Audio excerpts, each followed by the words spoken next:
Shoutout po kay Juan Sologe 4225. No, Jamie Malonce ulit sa Ginebra.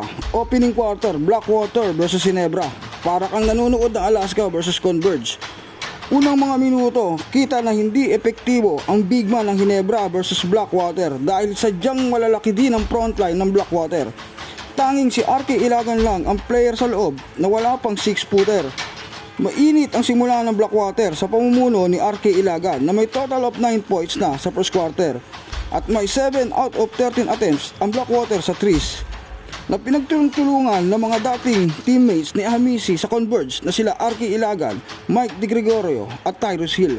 Kaya lamang natapos ang first quarter 36-19, Blackwater up by 17 points. Pagpasok ng second quarter, gumawa ng adjustment si Coach Tim. Nag-all Filipino sa simula ng second quarter at nag-3 guard nila Thompson, Pringle at Ahamisi. At nagawa ng tapyasan ng Ginebra ang lamang ng Blackwater from 17 points down to 9 na lang. Kaya naman humingi ng timeout si Jeffrey Carciaso. At dito binalik ulit sa loob si RK Ilagan para magdemon para sa Blackwater. At dito ay nakabawi ang Blackwater. Angat ulit sa 15 points ang lamang ng Blackwater.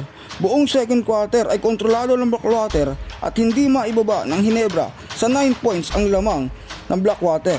End of second quarter, 50-41. Blackwater still up by 9 at meron ng 13 points itong si RK Ilagan na may 3 out of 5 sa threes sa second quarter. Pagpasok ng third quarter, 13-4 run ang mainit na ginawa ng Ginebra. Kaya naman, tabla ang score sa 54 all. 6 minutes and 58 seconds sa third quarter. At dito, nagsimula ng uminit si Maverick Ahamisi na umiscore ng 10 points sa third quarter. End of third quarter, Ginebra lamang na ng dalawa, 71-69.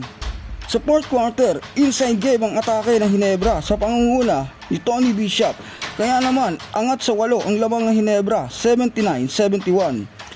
Napa-time out ang Blackwater at mainit ang 9-2 run ang sagot ng Blackwater after ng timeout. Baba sa isa ang lamang ng Ginebra, 81-80. Naging mainit na nga ang sagutan ng dalawang koponan. 5 minutes and 25 seconds, everybody's ball games. At wala talagang gustong magpatalo sa dalawang koponan. 2 minutes and 42 seconds, Ginebra up by 1, 86-85. At dito tila naubusan na si RK Ilagan galing sa first half at puro si Chris Ortiz na lang ng Blackwater Import ang sumasagot laban sa Ginebra. 4.6 seconds left, Ginebra up by 3, 90-87. Bola ng Blackwater at hindi na nga nagawang itabla ng Blackwater.